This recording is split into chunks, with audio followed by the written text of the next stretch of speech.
श्रीगणेशाय नमः। गुरुर्ब्रह्मा गुरुर्विष्णु गुरुर्देवो महेश्वर गुरु साक्षात् परब्रह्म तस्मै श्रीगुरुवे नमः। त्वमेव माता च पिता त्वमेव त्वमेव बन्धु च सखा त्वमेव त्वमेव विद्या द्रविणं त्वमेव त्वमेव सर्वं मम देव देव।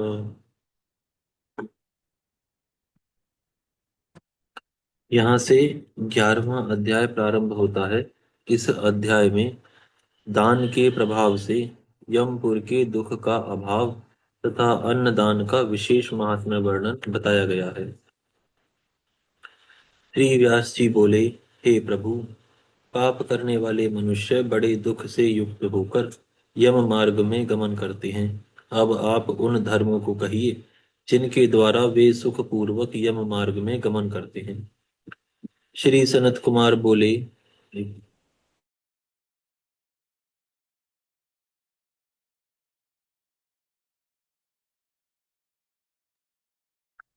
श्री सनत कुमार बोले, निश्चय ही अपने द्वारा किए गए शुभाशुभ कर्म का फल बिना विचारे विवश होकर भोगना पड़ता है। अब मैं सुख प्रदान करने वाले धर्मों का वर्णन करूंगा। इस लोक में जो लोग शुभ कर्म करने वाले शांत चित्त एवं दयालु मनुष्य हैं, वे बड़े सुख के साथ भयानक यम मार्ग में जाते हैं। जो मनुष्य श्रेष्ठ ब्राह्मणों को जूता एवं खड़ाऊ का दान करते हैं, वे उत्तम घोड़े पर बैठकर सुखपूर्वक यमपुरी को जाते हैं। छाते का दान करने से मनुष्य यहाँ की भांति छाता लगाकर यमलोक जाते हैं। शिवी का प्रदान करने से प्राणी सुखपूर्वक रथ से गमन करता है। शैया आसन प्रदान करने से प्राणी विश्राम करता हुआ सुखपूर्वक जाता है। जो लोग उद्यान लगाने वाले, छाया करने वाले तथा मार्ग में वृक्ष का आरोपण करने वाले हैं, वे धूप में भी कष्ट रहित होकर यमपुरी को जाते हैं। फूलों के बगीचे लगाने वाले मनुष्य पुष्पक विमान से जाते हैं और देव मंदिर का निर्माण कराने वाले उस मार्ग पर उत्तम भवनों के भीतर क्रीड़ा करते हैं। जो लोग सन्यासियों के लिए आश्रम तथा अनाथों के लिए अनाथालय बनवाते हैं, वे भी उत्तम उत्तम भवनों में क्रीड़ा करते हैं। देवता, अग्नि, गुरु, ब्राह्मण एवं माता पिता की पूजा करने वाले मनुष्य पूजित होते हुए यथेच्छ सुख पूर्वक यमपुरी को जाते हैं। दीप दान करने वाले सभी दिशाओं को प्रकाशित करते हुए जाते हैं एवं आश्रय स्थान, ग्रह आदि प्रदान करने वाले निरोग होकर सुख पूर्वक जाते हैं। गुरु की सेवा करने वाले मनुष्य विश्राम करते हुए जाते हैं और वाद्य यंत्रों का दान देने वाले अपने घर के समान सुखपूर्वक यमलोक जाते हैं।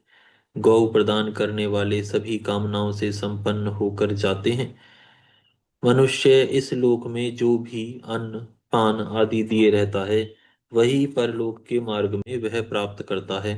पैर धोने के लिए जल प्रदान करने से प्राणी जल जल वाले मार्ग से जाता है।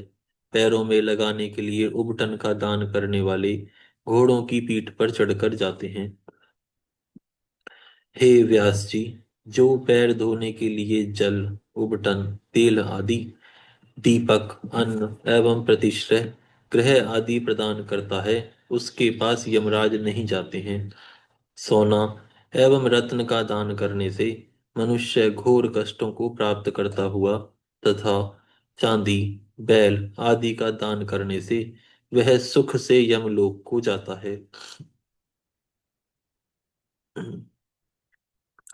और इन सभी दानों के कारण मनुष्य सुखपूर्वक यमलोक जाते हैं और स्वर्ग में सदा अनेक प्रकार के भोग प्राप्त करते हैं। सभी दानों में अन्न दान श्रेष्ठ कहा गया है, क्योंकि यह तत्काल प्रसन्न करने वाला, हृदय को प्रिय लगने वाला एवं बल तथा बुद्धि को बढ़ाने वाला है। हे मुनि श्रेष्ठ, अन्नदान के समान कोई दूसरा दान नहीं है, क्योंकि अन्न से ही प्राणी उत्पन्न होते हैं और उसके अभाव में मर जाते हैं। रक्त, मांस, चर्बी एवं शुक्र ये क्रमशः अन्न से ही बढ़ते हैं। शुक्र से प्राणी उत्पन्न होते हैं। इसीलिए जगत अन्नमय है, अर्थात अन्न का ही परिणाम है।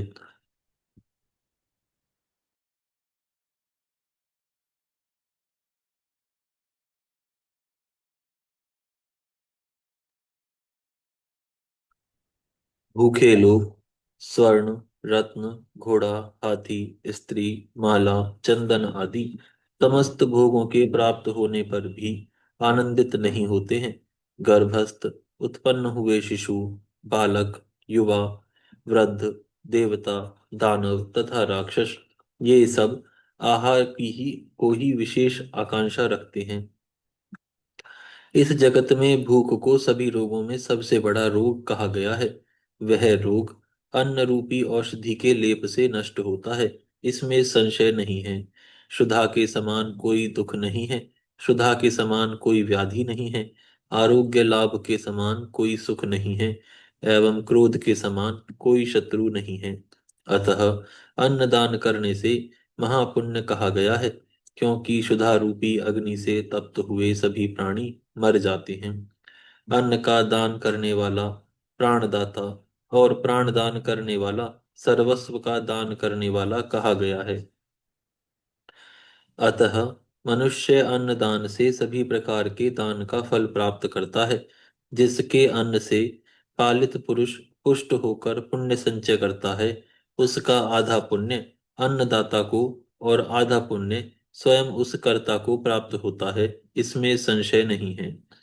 तीनों लोकों में जो भी रत्न, भोग, स्त्री, वाहन आदि हैं, उन सबको अन्नदान करने वाला इस लोक में तथा परलोक में प्राप्त करता है। यह शरीर धर्म, अर्थ, काम एवं मोक्ष का परम साधन है। अतः अन्न एवं पान से अपने शरीर की रक्षा करनी चाहिए। सभी लोग अन्न की प्रशंसा करते हैं, क्योंकि सब कुछ अन्न में प्रतिष्ठित है। अन्न दान के समान ना कोई दान हुआ है और ना होगा। हे मुने, अन्न के द्वारा ही यह संपूर्ण विश्व धारण किया जाता है। अन्न ही लोक में ऊर्जा प्रदान करने वाला है, और अन्न में ही प्राण भी प्रतिष्ठित हैं। ऐश्वर्य की कामना करने वाले को चाहिए कि वह अपने कुटुंब को यत्किंचित दुख देकर भी भिक्षुक तथा महात्मा ब्राह्मण को अन्न का दान करे। जो व्यक्ति याचक तथा दुखी ब्राह्मण को अन्न का दान करता है, वह अपनी पारलौकिक श्रेष्ठ निधि को संचित कर लेता है। ऐश्वर्य की कामना करने वाले गृहस्थ व्यक्ति को चाहिए कि आजीविका हेतु यथा समय उपस्थित हुए तथा रास्ते में थक कर घर आए हुए ब्राह्मण का सत्कार करे।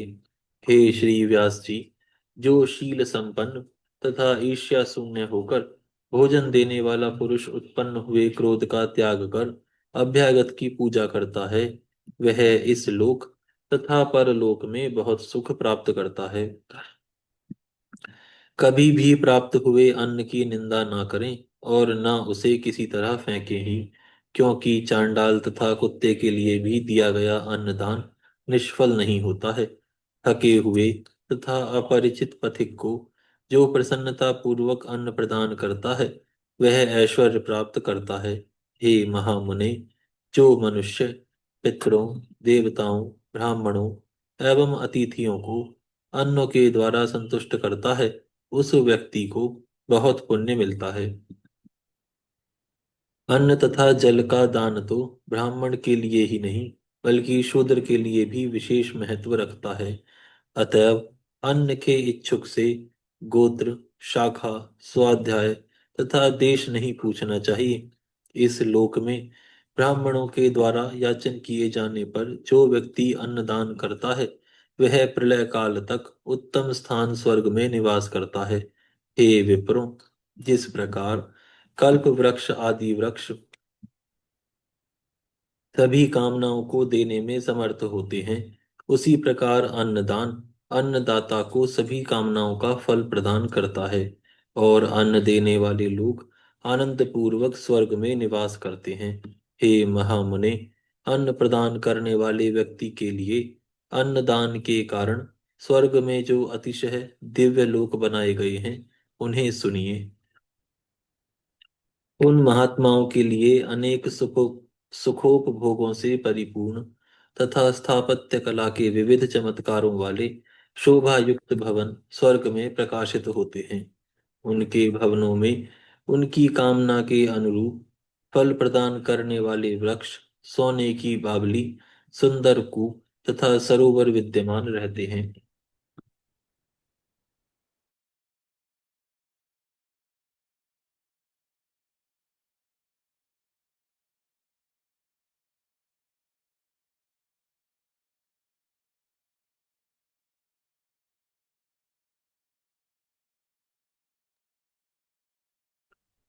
वहां हजारों शोभायमान जलप्रपात कल कल ध्वनि करते रहते हैं। खाने योग्य भोज्य वस्तुओं के पर्वत, वस्त्र, आभूषण, दुग्ध प्रवाहित करती हुई नदियां, घी के पहाड़, श्वेत पीत कांति वाले महल तथा सोने के समान दीप्यमान शैयाएं, ये सब विद्यमान रहते हैं। अन्न प्रदान करने वाले उन लोकों में जाते हैं। इसीलिए यदि मनुष्य इस लोक तथा परलोक में ऐश्वर्य की इच्छा करता हो, तो उसे अन्न का दान अवश्य करना चाहिए। अन्न प्रदान करने वाले पुण्य आत्माओं को ये परम कांति में लोक प्राप्त होते हैं। इसीलिए अवश्य ही मनुष्यों को विशेष रूप से अन्न का दान करना चाहिए। अन्न की अन्न ही साक्षात ब्रह्मा, विष्णु और महेश है। इसीलिए अन्नदान के समान ना कोई दान हुआ है और न होगा। बहुत बड़ा पाप करके भी जो बाद में अन्न का दान करता है, वह सभी पापों से मुक्त होकर स्वर्गलोक को जाता है। अन्न, पान, अश्व, गौ, वस्त्र, शय्या, छत्र एवं आसन, ये 8 प्रकार के दान यमलोक के लिए विशेष रूप से श्रेष्ठ कहे गए हैं। क्योंकि इस प्रकार के विशेष दान से मनुष्य विमान द्वारा धर्मराज के लोक को जाता है। इसीलिए अन्न आदि का दान करना चाहिए। अन्न दान के प्रभाव वर्णन से युक्त यह आख्यान सर्वदा पाप रहित है। जो इसे पढ़ता है या दूसरों को पढ़ाता है, वह समृद्धिशाली हो जाता है। हे महामुनि, जो श्राद्ध काल में इस प्रसंग को सुनता है अथवा ब्राह्मणों को सुनाता है, उसके पितरों को अक्षय अन्नदान का फल प्राप्त होता है। यहाँ पर यह अध्याय पूर्ण होता है।